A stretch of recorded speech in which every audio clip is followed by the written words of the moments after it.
Bismillahirrahmanirrahim. Kita mulai. Assalamualaikum warahmatullahi wabarakatuh.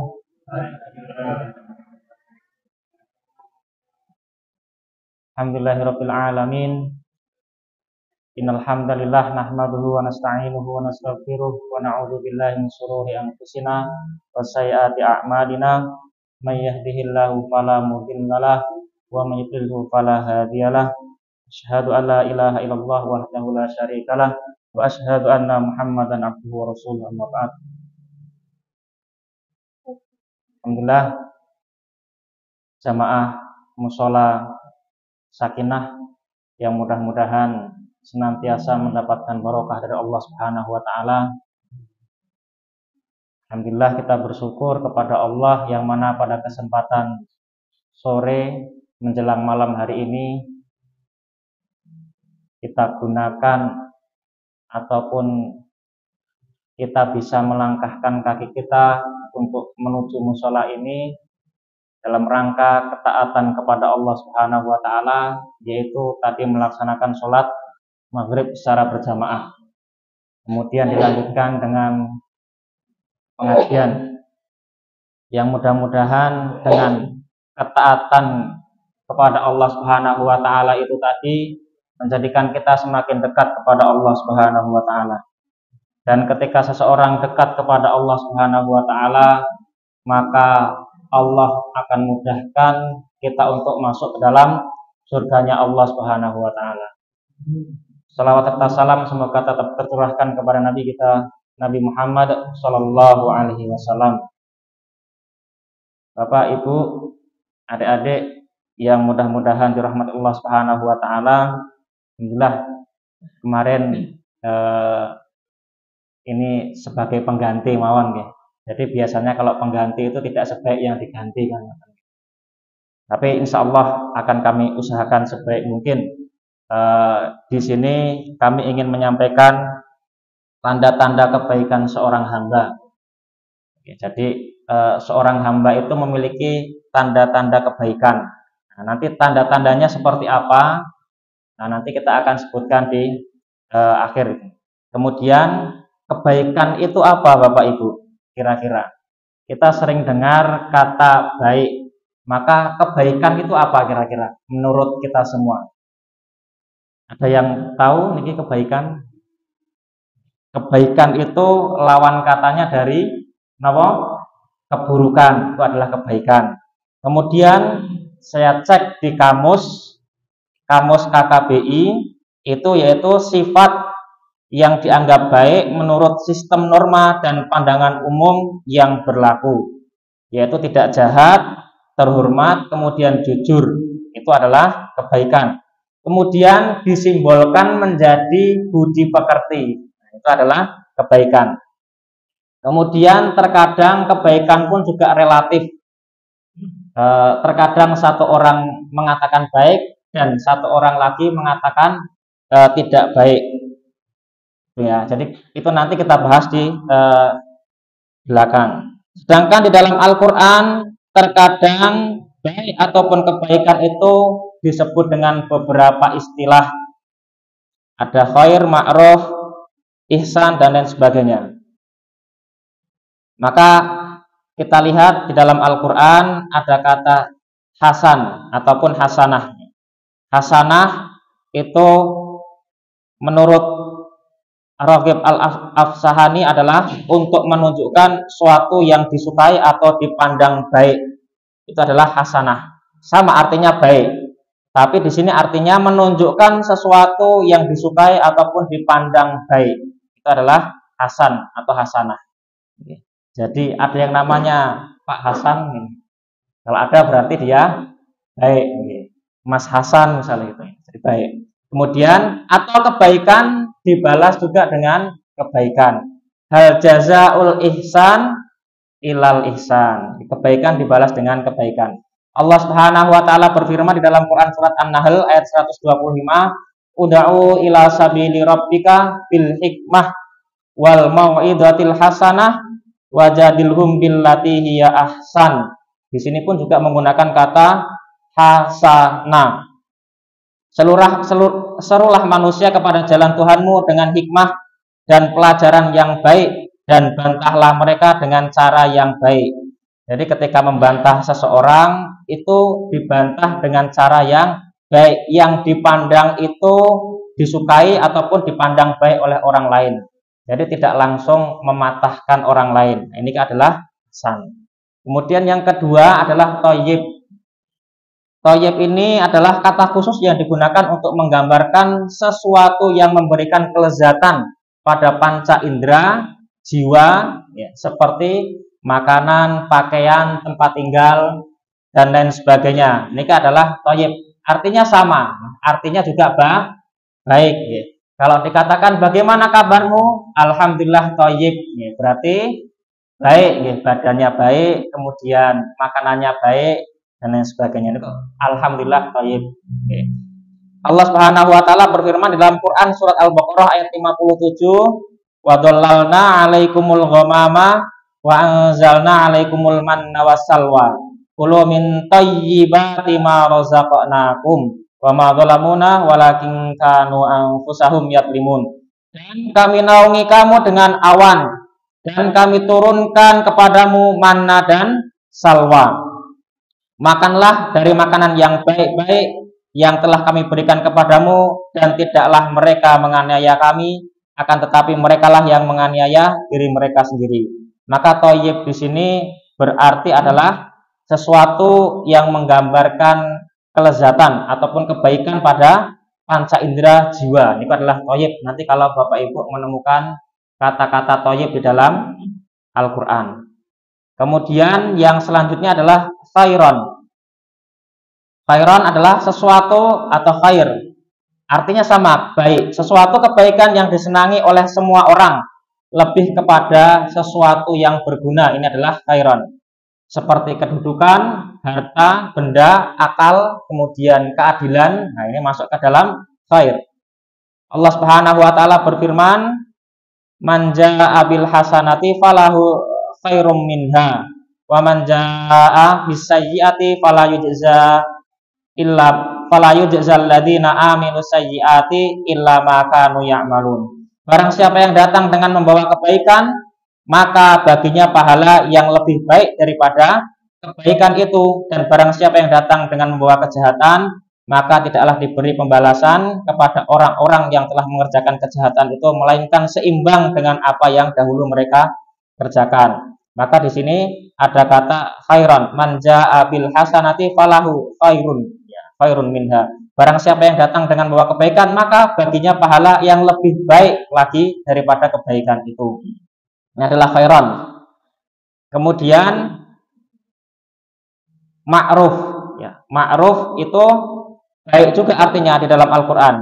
Segala kebaikan yang dapat diketahui oleh akal dan syariat. Ini adalah ma'ruf. Seperti sedekah. Itu kira-kira baik napa buruk? Baik, ya. Sedekah itu adalah baik. Nah, oleh akal pun juga baik, secara syariat pun juga baik. Nanti ada di dalam Al-Qur'an surat Luqman ayat 17. Ya bunayya aqimis sholata wa'mur bil ma'ruf. Ya. Hai anak-anak, hai anakku, dirikanlah sholat dan suruhlah manusia mengerjakan yang baik-baik. Ya, jadi suruh mengerjakan yang baik-baik, yaitu mengerjakan sesuatu kebaikan yang diketahui oleh akal dan secara syariat. Itu adalah ma'ruf. Kemudian al-biru juga artinya kebaikan di dalam Al-Qur'an. Kata ini biasanya menunjukkan pada upaya memperluas atau memperbanyak melakukan perbuatan-perbuatan baik, al-biru, ya. Melakukan ketaatan kepada Allah seperti iman dan amal soleh. Ikut al-biru. Ya, contohnya nanti Allah Subhanahu wa taala berfirman di dalam Quran surat Al-Baqarah. Laisal birra an tuwallu wujuhakum qibalal masyriqi wal maghrib walakinnal birra man amana billahi wal yaumil akhir. Ila akhir ayat. Jadi sampai akhir ayat. Di sini disebutkan kata al-biru. Jadi kebaikan itu adalah memperbanyak melakukan perbuatan-perbuatan baik. Di sini disebutkan perbuatan baik adalah iman kepada Allah, hari kemudian, beriman kepada malaikat, beriman kepada kitab-kitab, nabi, dan lain sebagainya. Ini adalah al-biru. Ya, kebaikan yang itu nanti ketaatan kepada Allah dan bisa mendatangkan kebaikan di sisi Allah Subhanahu wa taala. Itu adalah al-biru. Kemudian di dalam Al-Qur'an Allah Subhanahu wa taala memerintahkan kita semua untuk berbuat baik. In ahsantum ahsantum li anfusikum wa in asatum falaha. Allah Subhanahu wa taala berfirman yang artinya jika kamu berbuat baik berarti kamu berbuat baik untuk dirimu sendiri, dan jika kamu berbuat jahat maka kerugian atau kejahatan itu untuk dirimu sendiri. Jadi di sini ada hukum sebab akibat. Ya, kalau seseorang itu melakukan kebaikan, pada dasarnya kebaikan itu untuk kita sendiri. Ya.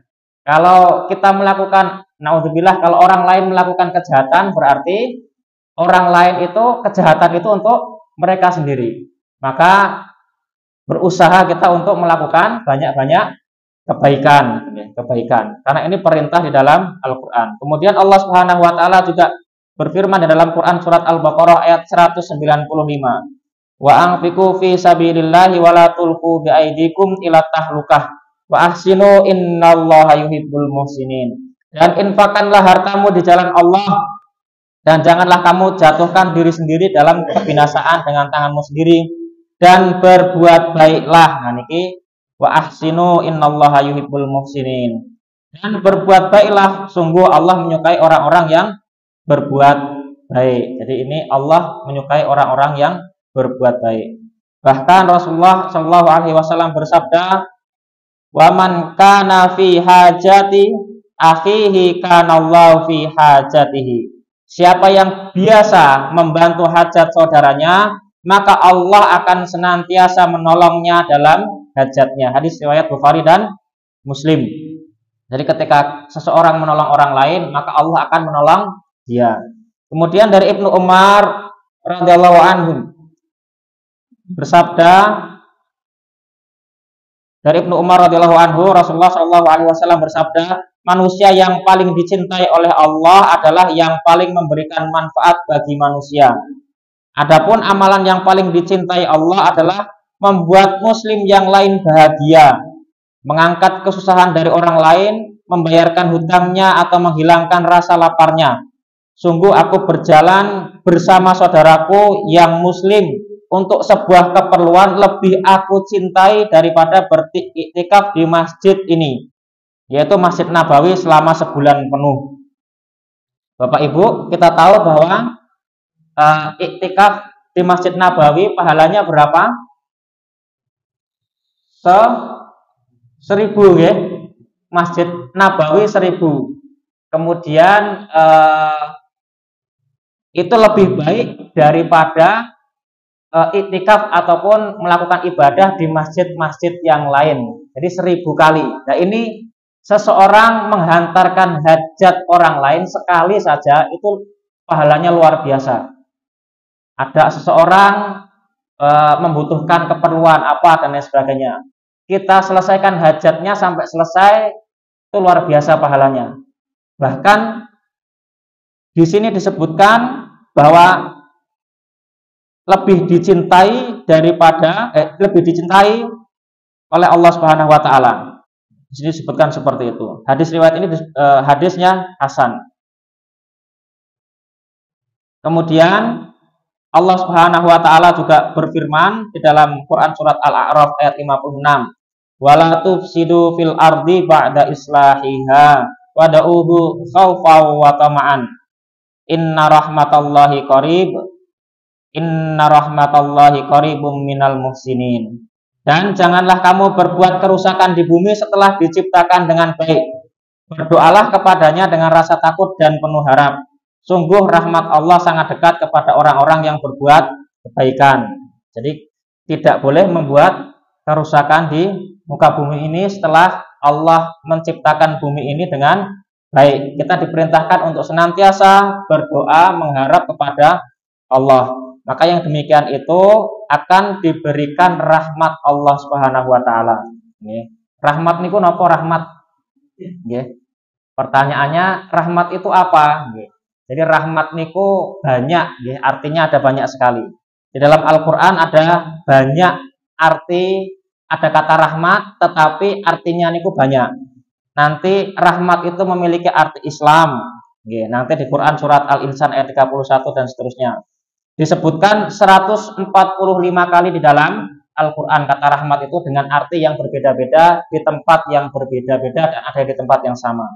Kemudian rahmat itu bisa berarti surga, bisa berarti hujan, bisa berarti kenabian, bisa berarti nikmat, bisa berarti Al-Quran itu sendiri, bisa berarti rezeki, bisa berarti pertolongan dan kemenangan, bisa berarti sehat walafiat, bisa berarti cinta dan kasih sayang, itu adalah rahmat, bisa berarti keimanan, kemudian bisa berarti taufik, kemudian rahmat itu juga bisa berarti diutusnya Nabi Muhammad SAW.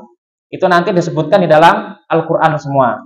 Jadi karena bukan pembahasannya maka akan kami lewati. Kemudian tanda-tanda Allah menginginkan kebaikan seorang hamba, yaitu apa? Allah akan jadikan dia rajin beramal soleh di akhir kehidupannya. Oke. Jadi niki perlu kita perhatikan bahwa tanda-tanda Allah menginginkan kebaikan seorang hamba itu bahwa Allah akan jadikan orang tersebut rajin melakukan amal soleh di akhir kehidupannya. Kemudian qala Rasulullah SAW, idza aradallahu bi 'abdin khairan, menggunakan kata khairan, ista'malahu. Wa qila kaifa yasta'miluhu ya Rasulullah? Qala yuwaffiquhu li'amalin shalihin qablal mauti. Rasulullah bersabda, apabila Allah menghendaki kebaikan kepada seorang hamba, maka Allah akan membuatnya beramal. Para sahabat bertanya, bagaimana membuatnya beramal ya Rasulullah? Beliau menjawab, Allah akan memberikan taufik padanya untuk melaksanakan amal soleh sebelum dia meninggal. Nah, ini luar biasa.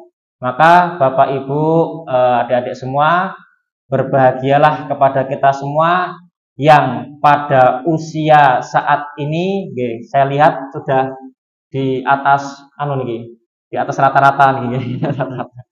Saya lihat usianya mungkin sudah 60, 70, usia-usia pensiun ya. Ada yang 80. Ya, ada yang 80, luar biasa. Masih diberikan istiqomah untuk melakukan amal soleh. Maka istiqomahkanlah ini. Ya, karena kita tidak tahu nanti kita akan dapat jatah kapan itu, kita tidak tahu. Maka orang-orang yang dikehendaki kebaikan oleh Allah Subhanahu wa taala, maka Allah akan membuatnya senantiasa melakukan amal soleh di akhir kehidupannya. Itu. Nah, nanti bisa kita lihat pada diri kita masing-masing. Sudahkah kita melakukan banyak amal-amal soleh di akhir kehidupan kita ini atau belum? Kemudian dalam riwayat yang lain, sesungguhnya setiap amal tergantung pada akhir seseorang. Innamal a'malu bil khawatim. Setiap amal itu tergantung pada akhirnya. Jadi kita tidak bisa menjudge bahwa oh itu ternyata di awalnya baik, belum tentu nanti di akhirnya pun juga baik. Ada juga orang yang di akhirnya di awalnya buruk, tetapi malah di akhirnya juga baik. Okay. Kemudian Rasulullah SAW juga bersabda, inna ahadakum la ya'malu bi amali ahlil jannah hatta ma yakunu bainahu wa bainaha illa diraun. Jadi ada salah seorang itu yang melakukan amalan-amalan ahli surga sampai jarak antara surga itu tinggal sejengkal, tinggal sehasta. Maka catatan takdir telah mendahulunya, maka dia melakukan amalan-amalan ahli neraka, maka dia masuk ke dalam neraka dan sebaliknya. Nanti contohnya ada di dalam Al-Quran pun juga ada Bal'am bin Baura, kemudian seorang muadzin yang diceritakan oleh Imam Al-Qurtubi melihat wanita yang cantik, kemudian dia terpikat, kemudian keluar dari Islam. Akhirnya sebelum malam datang, gentengnya bocor pas hujan, gentengnya bocor, akhirnya apa? Meninggal. Belum sempat untuk bersama, tapi sudah meninggal. Maka inilah takdir, kita tidak ada yang tahu. Kemudian dua, akan dipahamkan dalam agama. Man yuridillahu bihi khairan yufaqihu fiddin. Barang siapa yang Allah kehendaki kebaikan, maka Allah akan memahamkan dia tentang agama. Hadis riwayat Bukhari dan Muslim. Jadi di sini disebutkan faqaha yufaqihu ini tidak hanya sebatas paham saja, tetapi dia mengerti, kemudian paham, selanjutnya dia mencoba untuk mengamalkan. Ini adalah faqaha yufaqihu. Sebagaimana seseorang belajar ilmu fikih, itu diharapkan ketika belajar itu dia tidak hanya paham saja, tetapi dengan kepahaman itu berusaha untuk mengamalkan apa yang ada di dalam ilmunya. Kemudian yang selanjutnya adalah Allah akan menyegerakan hukuman di dunia. Rasulullah Shallallahu Alaihi Wasallam bersabda, an Anas radhiyallahu anhu, qala Rasulullah Shallallahu Alaihi Wasallam, idza aradallahu bi abdil khairan ajjalalahul uqubata fid dunya wa idza aradallahu bi abdis syarra amsaka anhu bidambihi hatta yuwafiya bihi yaumal qiyamah. Diriwayatkan dari Anas bin Malik radhiyallahu anhu bahwasanya Rasulullah Shallallahu Alaihi Wasallam bersabda, apabila Allah menghendaki kebaikan untuk hambanya, maka dia akan menyegerakan untuknya hukuman di dunia. Dan apabila Allah menghendaki kejelekan untuk seorang hamba, maka dia akan menahan hukuman tersebut karena dosanya, sehingga kelak di akhirat dia akan menyempurnakan hukuman untuknya. Hadis riwayat At-Tirmidzi dengan sanad yang hasan. Jadi ternyata ketika Allah menghendaki kebaikan seorang hamba, itu ternyata akan diberi hukuman lebih cepat, akan diberi hukuman lebih cepat. Tetapi kalau Allah akan menghendaki keburukan, itu maka dosa-dosanya akan Allah tahan. Nanti dosa-dosamu, kata Allah, akan dibalas di akhirat. Kemudian faedahnya apa? Jika seseorang diberikan kebaikan oleh Allah, maka orang tersebut akan diberikan ujian, musibah untuk menebus atau mengingatkan tentang dosa-dosanya. Kemudian ketika seseorang tidak mengakui kesalahan yang diperbuat, tetapi langsung dihukum sama Allah. Contohnya, nanti ketika ada seseorang yang mencuri, kemudian dia tidak mau mengaku. Nah, tiba-tiba oleh Allah diberikan sesuatu musibah, misalnya jatuh, tangannya patah, misalnya seperti itu. Berarti itu adalah hukuman dari Allah sekaligus untuk mengingatkan agar dia itu ingat. Kemudian terkadang seseorang itu ngerasani orang lain, kemudian diberi sariawan. Sariawannya tidak hanya satu, 3, di pojok, depan, sama lidah. Wes bingung gitu, yang arek mau bicara, mau makan juga bingung. Nah itu mungkin Allah akan mengingatkan lewat seperti itu, Mbok jangan ngerasani orang lain, ya, seperti itu. Jadi terkadang Allah balas keburukan-keburukan kita itu dengan ujian-ujian di dunia ataupun untuk menebus dosa-dosa kita. Kemudian jika seseorang diberikan keburukan oleh Allah, maka Allah akan manjakan orang tersebut dan akan ditahan dosanya sampai diadili di akhirat. Maka yang seperti ini disebut apa? Istidraj. Ya, jadi dielu-elu. Orang tersebut sudah melakukan dosa maksiat, tetapi juga masih santai-santai saja, gitu ya. Masih santai-santai saja, masih tenang-tenang saja. Maka hukumannya akan lebih berat, yang disebut dengan istidraj. Istidraj niku napa? Yaitu berasal dari bahasa Arab atau bentuk daroja yang artinya naik satu tingkatan. Nggih. Kemudian ketika darajah itu ditambah ista, maka istidraj, ya. Kata sifatnya istadroja, ya, istadroja. Istidraj memiliki dua makna yang bersamaan, yaitu adalah istisat, ya. Yang pertama adalah istisat, artinya mengangkat. Kemudian yang kedua artinya istinzal, artinya menurunkan. Kok bisa dua kata yang berbeda memiliki di dalam kata istidraj? Ya, kenapa? Karena selain dia itu diangkat derajatnya di dunia, derajat dunianya diangkat, kedudukannya mungkin diangkat, hartanya mungkin dilebihkan, tetapi oleh Allah diturunkan derajatnya di hadapan Allah. Maka disebut dengan istidraj, artinya dieluk-elukan. Allah Subhanahu wa taala berfirman di dalam Quran surat Al-A'raf ayat 182, "Walladzina kadzdzabu biayatina sanastadrijuhum min haitsu la ya'lamun." Dan orang-orang yang mendustakan ayat-ayat kami, nanti kami akan menarik mereka dengan berangsur-angsur ke arah kebinasaan dengan cara yang tidak mereka ketahui. Maka ketika contohnya mereka diberikan harta, mereka diberikan jabatan, kemudian diberikan harta yang banyak, tetapi itu semua semakin jauh dari Allah Subhanahu wa taala. Tapi kalau diberikan harta banyak, diberikan kedudukan yang tinggi, semakin mendekat kepada Allah, maka bukan disebut dengan istidraj.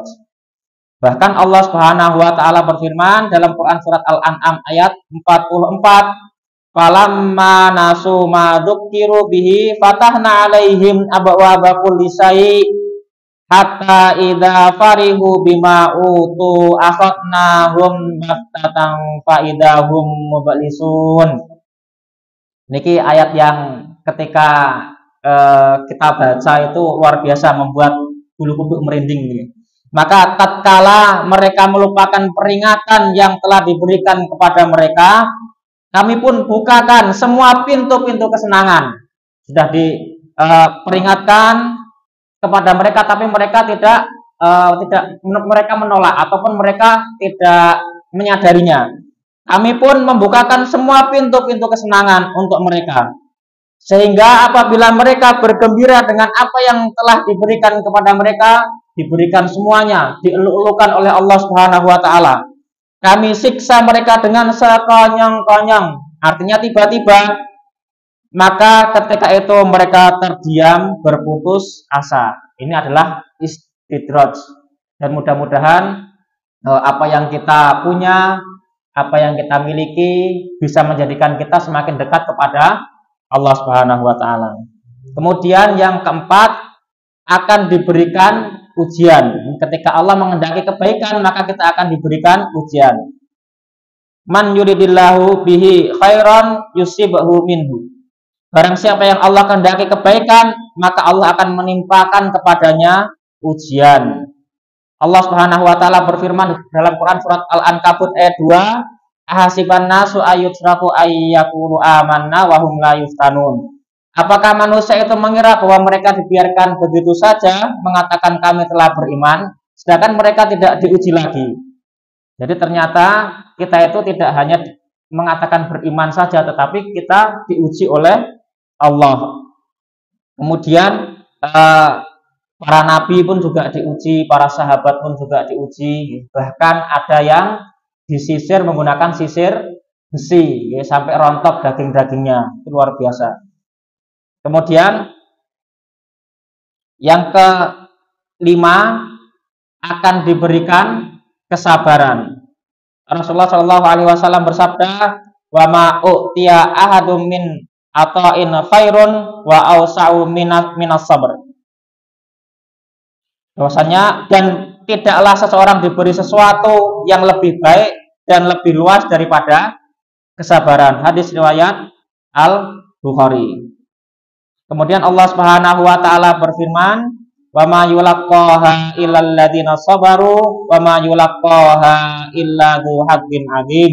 Sifat-sifat baik itu tidak dianugerahkan melainkan kepada orang-orang yang sabar, dan tidak dianugerahkan melainkan kepada orang-orang yang mempunyai keberuntungan yang besar. Jadi kita diperintahkan oleh Allah untuk melakukan kesabaran atau memiliki sifat sabar.